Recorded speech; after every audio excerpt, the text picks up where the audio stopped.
ဒါတော့ကတပင်ကြီးတွေနဲ့စိန်လန်းဆိုပြင်းနေတဲ့ထန်ကုန်းဆိုတဲ့ရွာလေးမှာဖြစ်ပျက်သွားခဲ့တဲ့ဝမ်းနဲ့စရာအခြေစားလမ်းလေးတစ်ပုဒ်ပဲဖြစ်ပါတယ်။အဲဒီရွာလေးမှာတော့အရန်ကိုဆင်းရဲပြီးတရက်လုံးမှတရက်စားရတဲ့မြတ်ညိုးဆိုတဲ့ကောင်မလေးတစ်ယောက်ရှိပါတယ်။မြတ်ညိုးရဲ့မိဘနှစ်ပါးကတော့မကြသေးခင်ကမှဆုံးပါသွားခဲ့ပြီပဲဖြစ်ပါတယ်။မြတ်ညိုးဟာဘဝကိုအမငဲပဲရိုးရိုးသားသားနဲ့စူးစမ်းပြီးသမုတ်တရားဝမ်းတစ်ထွာကိုဖြည့်ဆင်းနေတဲ့သူလည်းဖြစ်တာပေါ့။ဒါပေမဲ့မြတ်ညိုကိုအရင်ကြည့်တဲ့ထွန်းခင်းဆိုတဲ့ကောင်လေးတစ်ယောက်လည်းရှိပါတယ်။သူတို့နှစ်ယောက်ဟာအစင်အတန်းချင်းတော့အင်မတန်ကွာခြားလွန်းလာတာပေါ့။ဒုံကဟာမိုးဘွားအစင်အဆက်ကချမ်းသာလာခဲ့တဲ့သူတစ်ယောက်ဆိုရင်လည်းမမားပါဘူးဗျာ။ဒါပေမဲ့အဲ့ဒီငွေကြီးတွေနဲ့တိုင်းတာတတဲ့ပတ်ဝန်းကျင်တွေကြောင့်ပဲသူတို့နှစ်ယောက်ဟာဒီလိုအဖြစ်ဆိုးမျိုးနဲ့ကြုံတွေ့လာရတာပဲဖြစ်ပါတယ်။သူတို့နှစ်ယောက်ချင်းနေကြတာကိုထွန်းခင်ရဲ့မိဘတွေကတီးသွားချိန်မှာတော့ထွန်းခင်ကိုဒီလိုခေါ်ပြောခဲ့လိုက်ပါတယ်။ဒါနင်ဟိုသူစင်းရဲ့ကောင်မလေးနဲ့ကြိုက်နေတယ်ဆို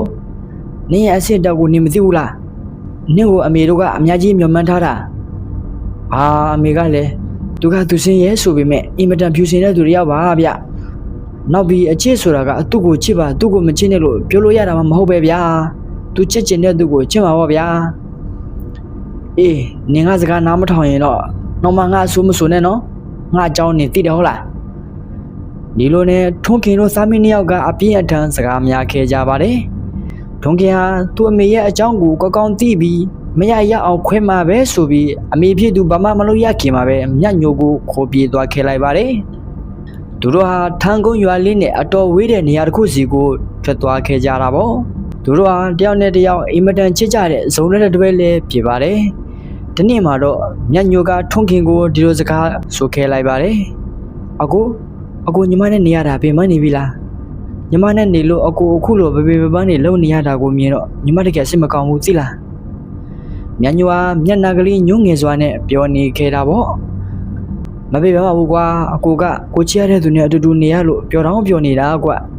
ဘာမှစိတ်မကောင်းဖြစ်နဲ့နော်အကိုဘာမှမဖြစ်ဘူးဟုတ်ပြီလားဒီလိုနဲ့နေလာခဲ့ရင်လနဲ့ငယ်လောက်ကြာမှာတော့မြတ်ညိုမှာကိုဝင်ရလာခဲ့တာပေါ့အဲချိန်မှာပဲထွန်းခင်ဟာမြတ်ညိုကိုစစ်စစ်ရဲနဲ့မမွေးစေချင်တာကြောင့်ပဲအမေရဲ့အိမ်ကလေးကိုပြန်ပြီးအကိုအညီတောင်းဖို့ဆုံးပြခဲ့တာပေါ့ဒီနေ့မှာတော့ထွန်းခင်ဟာသူ့ရဲ့ရက်ဒီအတိုင်းမြတ်ညိုကိုတယောက်တည်းထားပြီးအမေဖြစ်သူရဲ့အိမ်ကိုပြန်သွားခဲ့လိုက်ပါတယ်ဒါပေမဲ့ထွန်းခင်ဟာတစ်လနှစ်လလောက်ကြာတဲ့အထိပြန်မပေါ်လာခဲ့ပါဘူးမြတ်ညိုလည်းထွန်းခင်ကိုနေ့တိုင်းလိုအိမ်စီလေးမှာထိုင်းပြီးမျောနေခဲ့တာပေါ့ထွန်းခင်ဟာသူမကိုဘယ်တော့မှပြစ်မသွားဘူးဆိုတာကိုလည်းသူမတယောက်ကောင်းကောင်းကြီးယုံကြည်နေခဲ့ပါတယ်ဒီနေ့မှာတော့ကားကောင်းစားကြီးတစ်စီးကမြတ်ညိုတို့ရဲ့အိမ်ကလေးကိုရောက်လာခဲ့ပါတယ်အဲဒါကတော့ထွန်းခင်ရဲ့အင်မတန်မာနကြီးမားလွန်းလာတဲ့အမေဖြစ်တဲ့သူပဲဖြစ်ပါတယ်မြတ်ညိုကလည်းထွန်းခင်ရဲ့အမေကိုမြင်တော့ထွန်းခင်ကအမေဖြစ်သူကိုစီယုံနိုင်ခဲ့ပြီလို့တွေးရင်ယောက်ျားဖြစ်တဲ့ထွန်းခင်ကိုလိုက်စားလို့နေခဲ့တာပေါ့ဒါပေမဲ့ထွန်းခင်ကိုတော့မတွေးခဲ့ရပါဘူးဒီအချိန်မှာထွန်းခင်ရဲ့အမေဖြစ်သူကသမီးအမေတို့နဲ့လိုက်ခဲ့နော်သမီးကလည်းမဟုတ်ဘာနဲ့ဆိုတော့ညညိုကလည်းယောက်ကမဖြစ်သူရဲ့ပါဇက်ကဒီလိုလိုလာလာခေါ်တဲ့စကားတွေကြောင့်အလွန်ကိုဝမ်းသာသွားခဲ့တာပေါ့ဒီအချိန်မှာညညိုကလည်းအမေအကိုတို့ခင်ရောကိုတို့ကမလိုက်လာဘူးလားစင်ဟုတ်တယ်သမီးတားကမလိုက်လာဘူးကွသမီးနဲ့သားမင်္ဂလာဆောင်ဖို့တားကအိမ်မှာပြင်ဆင်နေတာကွအမေတို့နဲ့လိုက်ခဲ့နော်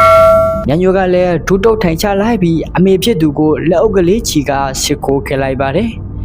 အဲဒီနောက်မှာတော့ညညိုလည်းယောက်ကမဖြစ်သူနဲ့အတူထွန်းခင်ရဲ့ရွာကိုပြန်လိုက်သွားခဲ့ပါလေရောဗျာ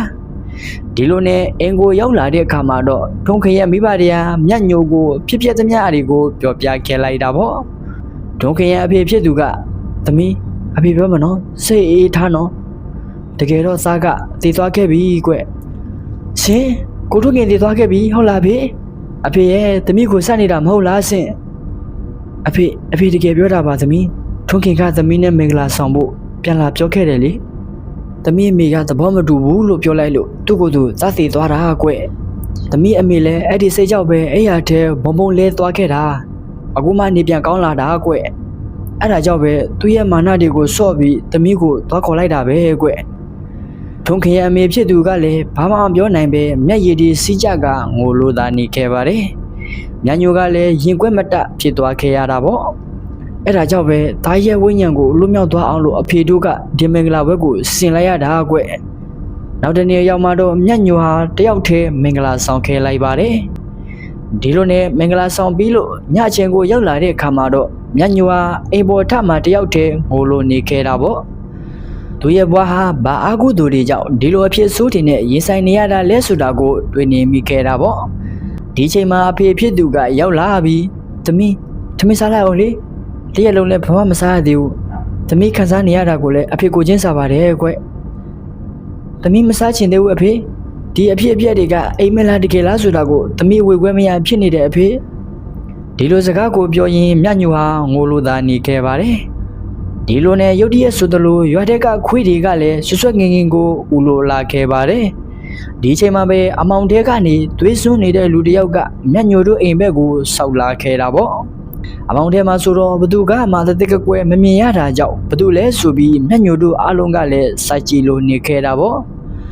အမောင်တဲကလူကလည်းမြတ်ညိုတို့အိမ်ကိုပုံမှန်ကလေးဆောက်လို့လာခဲ့ပါတယ်ဒီလိုနဲ့မိအလင်းရအောင်ရောက်ချိန်မှာတော့ခေါင်းမပါတဲ့လူတစ်ယောက်ဆိုတာကိုအားလုံးကသိသွားခဲ့ကြတာပေါ့အင်အောင်ဘဲမှာအလုံးလုံးနေတဲ့ကာလာသားတွေကတော့ခေါင်းမပါတဲ့သူကိုမြင်လိုက်ရတာကြောင့်ပဲအဝေးကိုထွက်ပြေးသွားခဲ့ကြပါတယ်မြတ်ညိုနဲ့အဖေဖြစ်သူကတော့မပြေးပဲရပ်ကြည့်လို့နေခဲ့တာပေါ့အနီးအနားကိုရောက်လာတဲ့အချိန်မှာတော့ဒီလူဟာထွန်းခင်ဖြစ်ကြောင်းကိုမြတ်ညိုတို့ကစီလိုက်ရပါတယ်ထွန်းခင်ဟာမိမကိုအရန်ချစ်ကြောင်းပြောတဲ့အနေနဲ့လက်ကိုကံပေးခဲ့လိုက်တာပေါ့မြတ်ညိုဟာယောက်ျားဖြစ်တဲ့ထွန်းခင်ကိုခေါင်းမပါပဲမြင်လိုက်ရတာကြောင့်အရန်တုံလုံးသွားပြီးမူလဲလို့သွားခဲ့ပါလေရောဗျာဒီလိုနဲ့နည်းနည်းခင်းကိုရောက်လာတဲ့အခါမှာတော့မြတ်ညိုတို့မိသားစုတွေဟာရဟန်းတန်ဃာတွေကိုပြင်ပြီးဆွန့်ကလူတန်းကထွန်းခင်အတွက်အမြဝေပေးခဲ့လိုက်ပါတယ်ထွန်းခင်ရဲ့မိဘတွေကလည်းထွန်းခင်မသေးခင်ရေးထားတဲ့စာတစ်စောင်ကိုမြတ်ညိုကိုပေးခဲ့လိုက်တာပေါ့စာထဲမှာပါတဲ့အကြောင်းအရာကတော့သူတို့နှစ်ယောက်ကိုမိဘတွေသဘောမတူလို့သူ့ကိုယ်သူအဆုံးစီရင်ခဲ့လိုက်တာပဲဖြစ်ပါတယ်ခေါင်းပြသွားခဲ့ရတာကတော့ထွန်းခင်ဟာအိမ်ပေါ်ကခုန်ချစင်မှာပဲအဝတ်လန်းထားတဲ့စတီဂျိုနဲ့ချိတ်မိပြီးခေါင်းတစ်ခုလုံးပြတ်ထွက်သွားခဲ့ရတာပဲဖြစ်ပါတယ်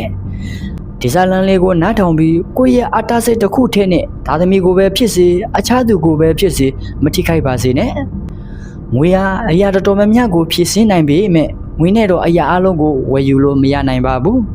ဒီတော့ရင်ချက်ထားရမယ့်အရာအလုံးဒါဖြစ်ပါတယ်ဆိုတာကိုပြောရင်ဒီနေရာမှာအဆုံးသတ်လိုက်ရပါတယ်ဗျာအားလုံးပဲစိတ်ချမ်းသာလို့ကိုချမ်းပါကြပါစေခင်ဗျာ